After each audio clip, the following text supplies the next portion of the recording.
Bonjour à toutes et à tous. Le problème du jour, l'emblématique épistémique qui fait écho dans les écoles publiques et des lycées, un problème majeur et inégalitaire qui touche tous les territoires ruraux du pays. Notre approche emblématique s'inscrit dans le cadre des travaux pluridisciplinaires non effectués au sein des institutions publiques et en socio-économique. Les fondements se retrouvent dans la recherche en sociologie et en anthropologie.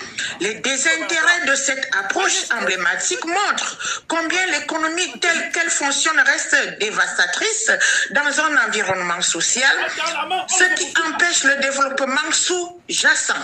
La population vulnérable étant la cible et n'est pas écoutée à propos de leur médisance et que cette situation énergétise des esprits des uns contre les autres.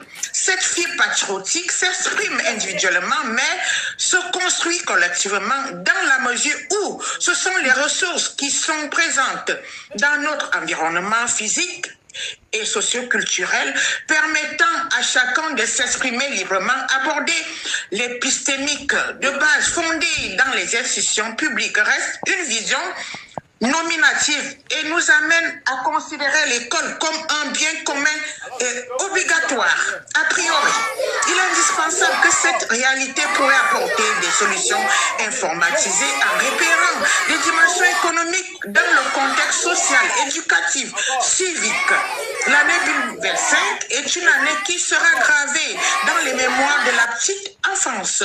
Nous cherchons à tout prix d'exclure la pauvreté institutionnelle pour l'avenir de tous les enfants scolarisés. Par immersion prestationnelle, les enfants doivent développer leur mentalité, leur connaissance, leur apprentissage dans un environnement serein, sans moindre effraction scolaire. Ceci permettra aux familles de vivre des moments joviaux, sans toutefois rencontrer des bousculades inexistantes qui peuvent freiner les opportunités de succès aux enfants retirés des zones rurales. Avec les projets d'envergure en pleine émergence, tous les enfants vont participer à leur équilibre scolaire, un travail acharné, dévoué que font les représentants de l'association